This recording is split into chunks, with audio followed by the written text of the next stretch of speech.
বাংলার বাঘ মুস্তাফিজুর রহমানকে ছাড়া কিছুই দেখছেন না মহেন্দ্র সিং ধোনি। চেন্নাই সুপার কিংসের হয়ে 2024 সালে মাঠ মাতিয়েছেন কাটার মাস্টার। তার অনবদ্য পারফরম্যান্সে মুগ্ধ হয়েছে কোটি কোটি ভক্তরা, যেখানে 9 ম্যাচে নিয়েছেন 14টি মূল্যবান উইকেট। এমনকি প্রত্যেক ম্যাচেই তিনি ছিলেন দলের একাদশে।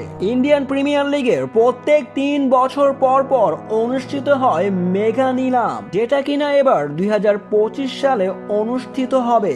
তবে এই নিলামের আগে প্রত্যেক দলকে মাত্র 5 জন খেলোয়াড় রেখে বাকি সব খেলোয়াড়কে ছাঁটাই করে দিতে হয়। এমন নিয়মের কারণে চেন্নাই কি ধরে রাখতে পারবে মুস্তাফিজুর রহমানকে? গত মৌসুমে মুস্তাফিজুর রহমানকে চেন্নাই সুপার কিংস 2 কোটি রুপি ভিত্তি মূল্যে দলে ভিড়িয়েছিল, যেখানে লম্বা সময় ধরে খেলেছিলেন কাটার মাস্টার মুস্তাফিজুর রহমান। বাংলার বাঘ বেশি দিন খেলতে পারেনি চেন্নাই সুপার কিংসের হয়ে, যেখানে দেশের ডাক এসে পড়েছিল আইপিএল এর মাঝেই।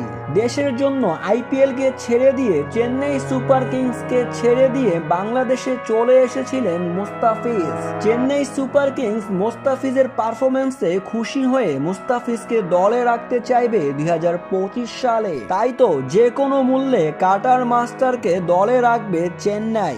চেন্নাই সুপার কিংস বিসিসিআই এর কাছে আবেদন করেছে যেন 8 জন খেলোয়াড় দলে রাখতে পারে। তবে মহেন্দ্র সিং ধোনির চাওয়াতেই মুস্তাফিজকে চেন্নাই আবার দলে নিবে। রিটেইনে ছেড়ে দিলেও মুস্তাফিজকে নিলামে আবারও ঘরে তুলবে চেন্নাই সুপার কিংস, এমনটাই চাওয়া মহেন্দ্র সিং ধোনির।